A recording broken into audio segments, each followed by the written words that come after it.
വളരെ ലളിതമായി നമുക്ക് ചെയ്തെടുക്കാൻ പറ്റുന്ന കാര്യങ്ങൾ വേണ്ടത്ര ധാരണക്കുറവ് മൂലം സങ്കീർണതയിലേക്ക് പോകാറുണ്ട്. നമുക്കെല്ലാവർക്കും വളരെയധികം പ്രയോജനപ്പെടുന്ന സ്പാർക്കുമായി ബന്ധപ്പെട്ട അത്തരമൊരു കാര്യമാണ് ഈ വീഡിയോയിലൂടെ ഷെയർ ചെയ്യുന്നത്. സർക്കാർ ജീവനക്കാരുടെ നിർബന്ധ നിക്ഷേപ പദ്ധതികളായ GPF, SLI, GAS തുടങ്ങിയവയുടെയെല്ലാം പാസ്ബുക്കുകൾ നമ്മൾ സൂക്ഷിക്കാറുണ്ട്. ഓരോ ഓഫീസിൽ നിന്നും മറ്റൊരു ഓഫീസിലേക്ക് സ്ഥലം മാറി പോകുന്ന സമയത്ത് ഈ പാസ്ബുക്കുകൾ യഥാസമയം ചേർത്ത് നിയന്ത്രണ അധികാരിയുടെ ഒപ്പും സീലും വാങ്ങിയതിന് ശേഷമാണ് അടുത്ത ഓഫീസിലേക്ക് പോകുന്നത്. ഇതിൽ GPF ഒഴികെ SLI, GAS തുടങ്ങിയ നിക്ഷേപ പദ്ധതികൾക്ക് സർവീസിൽ നിന്ന് വിരമിച്ചതിന് ശേഷം ആനുകൂല്യം ലഭിക്കണമെങ്കിൽ എൻ്റർ ചെയ്ത പാസ്ബുക്ക് ഹാജരാക്കേണ്ടതായി വരും.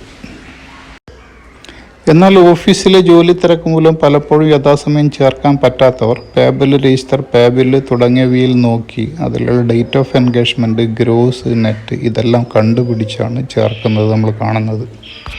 എന്നാൽ നിലവിൽ നമുക്ക് ഈ സംവിധാനം സ്പാർക്കിൽ ഉപയോഗപ്പെടുത്താൻ സാധിക്കുന്നതാണ്. സ്പാർക്ക് സംവിധാനം നിലവിൽ വന്നത് മുതൽ 2011 മുതലുള്ള മുഴുവൻ സ്റ്റേറ്റ്മെൻറ്റുകളും നമ്മുടെ ഇൻഡിവിജ്വൽ ലോഗിനിലൂടെ നമുക്ക് എടുക്കാൻ സാധിക്കുന്നതും അത് നമുക്ക് പാസ്ബുക്കിൽ എൻ്റർ ചെയ്യാൻ സാധിക്കുന്നതുമാണ്. അതിൻ്റെ ഒരു വീഡിയോ ആണ് ഞാനിവിടെ കാണിക്കുന്നത്. ഇവിടെ നമ്മൾ ലോഗിൻ ചെയ്ത് വലതുവശത്ത് അക്കൗണ്ട്സ് എന്ന് പറയുന്ന ഒരു ഓപ്ഷൻ കാണാം. അക്കൗണ്ട്സിൽ ഡിഡക്ഷൻ സ്റ്റേറ്റ്മെൻറ്റ് എന്ന് പറയുന്ന ഓപ്ഷനിലേക്കാണ് നമ്മൾ പോകേണ്ടത്.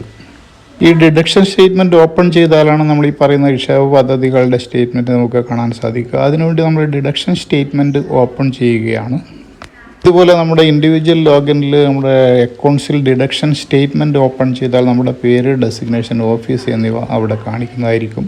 അതിൻ്റെ തൊട്ട് താഴെ നമുക്ക് ഏത് വർഷത്തെ ഏത് മാസത്തെ സ്റ്റേറ്റ്മെൻറ്റാണ് ആവശ്യം എന്നതിൻ്റെ അടിസ്ഥാനത്തിൽ ഏത് മുതൽ ഏത് വരെ അവിടെ മാസവും വർഷവും ചേർത്ത് കൊടുക്കാൻ വേണ്ടിയിട്ട് സാധിക്കും. അത് നമ്മൾ ചേർത്ത് കൊടുക്കുന്നത് 2011 മുതൽ സ്പാർക്ക് സംവിധാനം നിലവിൽ വന്നത് മുതലുള്ള മുഴുവൻ നമുക്ക് ചേർത്ത് കൊടുക്കാൻ വേണ്ടി സാധിക്കും.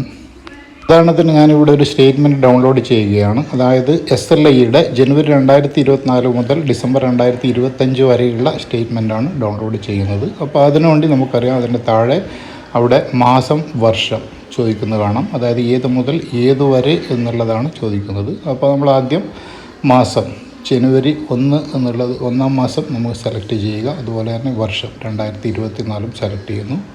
അതിൻ്റെ തൊട്ടടുത്ത് ഏത് വരെ എന്നുള്ളതിൽ നമുക്ക് ഡിസംബർ 2025 സെലക്ട് ചെയ്യുന്നു. അതിനുശേഷം നമ്മൾ ഗോ കൊടുത്തു കഴിഞ്ഞാൽ അവിടെ നമുക്ക് എല്ലാ സ്റ്റേറ്റ്മെൻറ്റും നമുക്ക് സ്റ്റേറ്റ്മെൻറ്റ് സെലക്ട് ചെയ്യാൻ വേണ്ടി പറ്റും. SLI, GIS, അതുപോലെ തന്നെ GPF, മെഡിസപ്പ്, CMDRF ഏത് വേണമെങ്കിലും നമുക്ക് സെലക്ട് ചെയ്യാം. സെലക്ട് ചെയ്തതിന് ശേഷമാണ് നമ്മൾ അടുത്ത ജനറേറ്റ് കൊടുക്കുന്നത്. ജനറേറ്റ് കൊടുത്തു കഴിഞ്ഞാൽ അത് ഡൗൺലോഡായി വരും.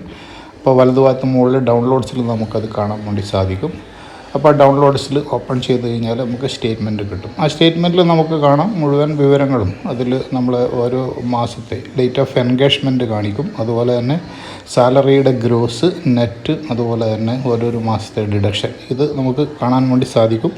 അപ്പോൾ അത് നമ്മൾ പ്രിൻ്റ് എടുത്തതിന് ശേഷം നമ്മുടെ പാസ്ബുക്കിലേക്ക് എൻട്രി ചെയ്ത് ഇതുപോലെ തന്നെ ഒരുമിച്ച് നമുക്ക് പ്രിൻ്റ് എടുത്ത് പാസ്ബുക്കിലേക്ക് ഈ മുഴുവൻ വിവരങ്ങളും എൻട്രി ചെയ്തതിന് ശേഷം നമ്മുടെ മേലധികാരിയുടെ സിഗ്നേച്ചർ വാങ്ങിയതിന് ശേഷം നമുക്ക് പാസ്ബുക്ക് സൂക്ഷിക്കാൻ വേണ്ടി സാധിക്കും. അപ്പോൾ ഇത് നമുക്ക് അനായാസമായി ചെയ്യാൻ പറ്റുന്ന ഒരു കാര്യമാണ് എന്നുള്ളതാണ്. അപ്പോൾ ഇതിന് നമുക്ക് മറ്റൊന്നും ആശ്രയിക്കേണ്ട ആവശ്യമില്ല. സ്പാർക്കിൽ ഇത്തരം ഒരു സൗകര്യം ഉണ്ട് എന്നുള്ളത് നമ്മൾ മനസ്സിലാക്കി കഴിഞ്ഞു കഴിഞ്ഞാൽ ഇത് അനായാസമായി കൈകാര്യം ചെയ്യാൻ വേണ്ടി സാധിക്കുന്നതാണ്. അപ്പോൾ അതുകൊണ്ടാണ് ഇങ്ങനെ ഒരു വീഡിയോ ഷെയർ ചെയ്യുന്നത്. ഈ ടിപ്സ് എല്ലാവർക്കും ഇഷ്ടപ്പെട്ടു എന്ന് കരുതുന്നു.